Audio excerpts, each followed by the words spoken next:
Continuamos, versículo 15. A uno dio 5 talentos, y a otro 2, y a otro 1. A cada uno conforme a su capacidad, y luego se fue lejos. Bien. Aquí estamos viendo, vamos a sacar también, como hemos hecho en el versículo 14, las ideas más importantes. Primero, y lo dice claramente a mitad de versículo, a cada uno da conforme a su capacidad. Es decir, no a todos nos da lo mismo. Hay un error que a veces tenemos, que es pensar que todos somos iguales. Eso no es verdad. ¿Sí? No todos somos iguales. Eso no significa, que aquí no está utilizando en ningún momento que ninguno sea mejor que otro. El aspecto comparativo, peyorativo o denigrante lo utilizamos los seres humanos. Correcto. Porque yo siempre pongo este ejemplo. Yo no me imagino dentro del cuerpo humano al corazón haciendo una disputa con el hígado, o al hígado haciendo una disputa con el páncreas, diciendo, no, yo es que hago esta función y es mejor que la tuya. No, tu páncreas, eso que haces es pequeño, o tu vaso, o tu pierna, o tu tal cosa, tú haces una cosa que es irrelevante. Yo soy mejor que tú. Correcto. Eso es tema humano, no es tema de cualquier otro. Yo creo que en ningún otro reino hay esa disputa, ni siquiera entre los animales. Entonces, como digo, aquí en ningún momento Jesucristo está diciendo que el que tenga 5 talentos sea más guapo, sea más alto, sea más listo que el que tenga 2. Pero lo que sí está claro es que no todos somos iguales y no todos tenemos los mismos talentos. Como hemos visto antes al principio en lo que sería el significado de talento en esa época, que por eso lo utiliza Jesucristo, ese talento lo que hace es prácticamente es medir o servir como patrón de balanza.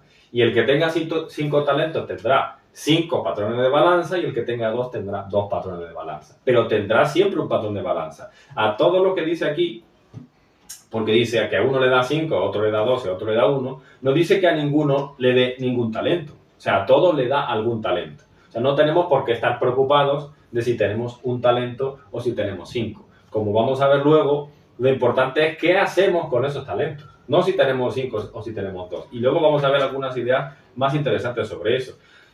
Otro punto interesante, por terminar ese pasaje, dice que luego se fue lejos. O sea, primeramente le llamó en el versículo 14 y al final lo que básicamente le está diciendo Jesucristo es: os voy a dejar a ver qué es lo que hacéis sin mí y con vuestros talentos. A ver cómo los usáis y cómo los utilizáis, los talentos. Claro, pero aquí tenemos que, claro, mucha gente, muchos hermanos, hermanas, queremos tener muchos dones y muchos talentos, porque envidiamos, ¿vale? Pero mira lo que dice en Lucas capítulo 12, verso 48. Al que mucho se le da, mucho se le demandará. Ten cuidado con lo que pides.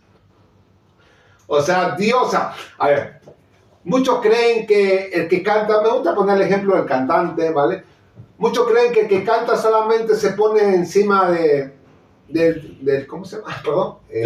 Del escenario, no se llama escenario, se llama el púlpito, encima del púlpito, ¿vale? Y listo, y se pone a cantar y gloria a Dios. No, hay una preparación y eso demanda un tiempo, demanda un sacrificio y un esfuerzo. Imagínate teniendo un talento, imagínate ahora teniendo 5 talentos, lo que demanda, porque Dios te va a demandar. O sea, Dios no te lo va a decir, vale, pero te va a dar 5 talentos porque Dios sabe que tú estás preparado y Dios te dio la fuerza y la capacidad para que lo multipliques, si no, no te lo va a dar. Si a ti te dio Dios 3 talentos, porque sabe Dios que solamente eres capaz de multiplicar 3 talentos, si no te hubiera dado más, porque la responsabilidad es grave. No es solamente decir, dame Dios todos los talentos y no hacer nada, porque Dios te va a demandar. Y al final lo veremos que Él pasa. Dios sabe cuánto puede manejar cada uno. No exige lo mismo que el que tiene un talento que el que le exige 5. No es lo mismo exigir lo que es un pastor de una iglesia, que pastorea una iglesia, a otro que es evangelista o que es maestro o que es profeta. No tiene la misma responsabilidad, porque aquel que es pastor conlleva muchas vidas, muchas almas para Dios. Y si el pastor cae, pues ser una piedra de tropiezo, porque todo el mundo quiere ser pastor. Todo el mundo quiere tener ese título de pastor, pero no sabe la responsabilidad que lleva detrás de ser pastor. No envidies lo que otros tienen. Sé fiel con lo tuyo, multiplica lo tuyo, enfócate en lo tuyo y verás cómo Dios te levantará y te pondrá en lugar de privilegio si te dedicas a honrarlo y a glorificarlo con lo que Dios te da. Mira, esto es como un equipo de fútbol. No todos son delanteros y meten goles, pero también el que tapa los goles es tan importante como aquel que mete. Imagínate que yo tengo un delantero, meta 9 goles y el que me ataja le meten 10 goles. No sirve de nada porque al final vas a perder.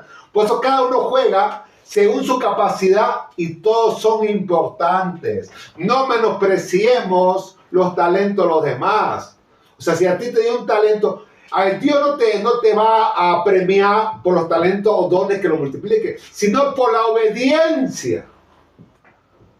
La obediencia es importante. Eso es lo que Dios se fija, la obediencia que tú tienes en multiplicar tus dones, tus talentos. Sean 1 o sean 5.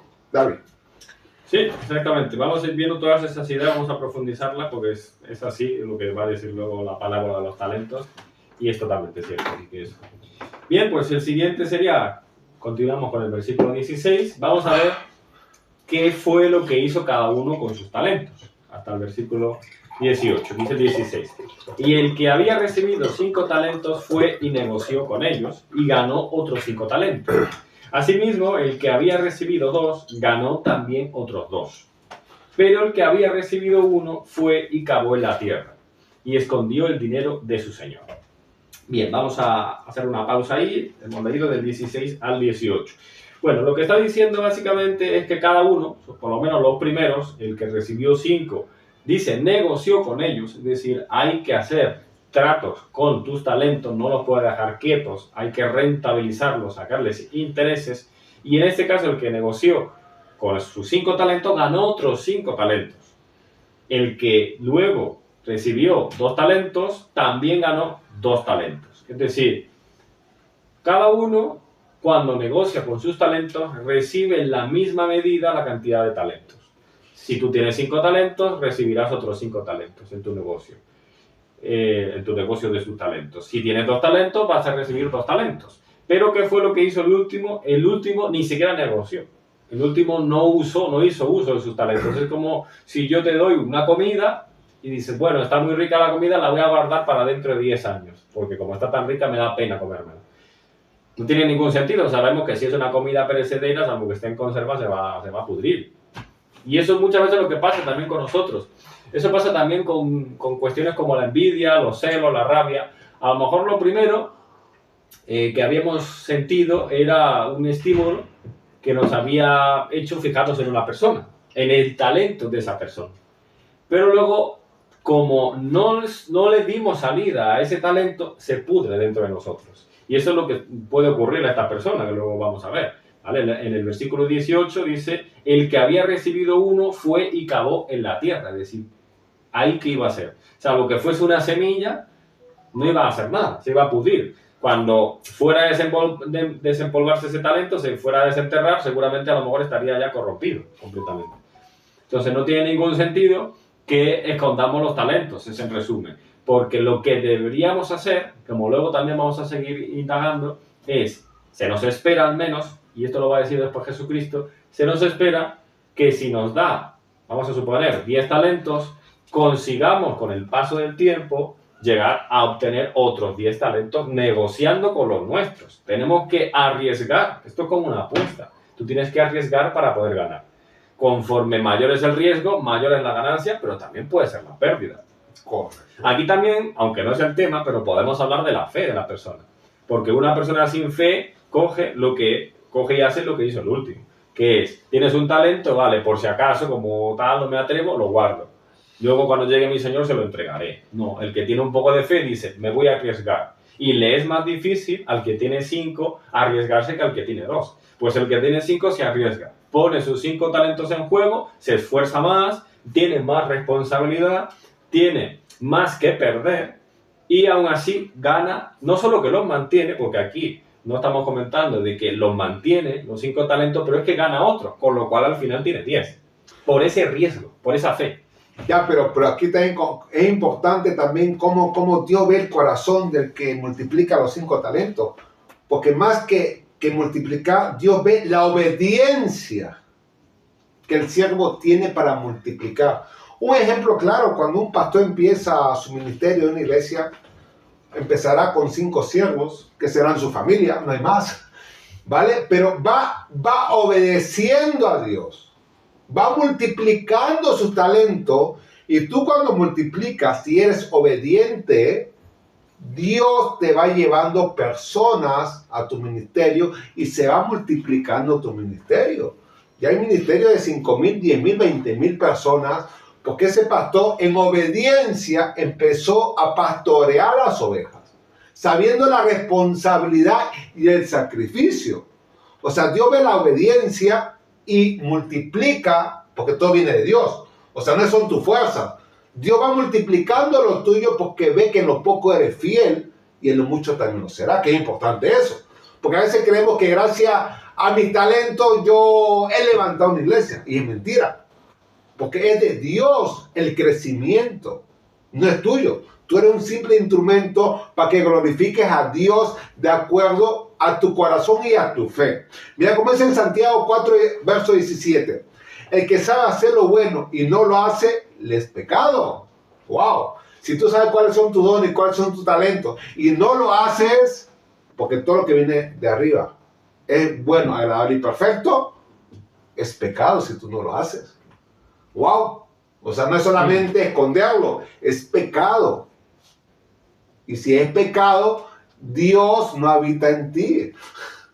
Porque tú no moriste en la cruz cuando murió Jesucristo y renaciste de nuevo.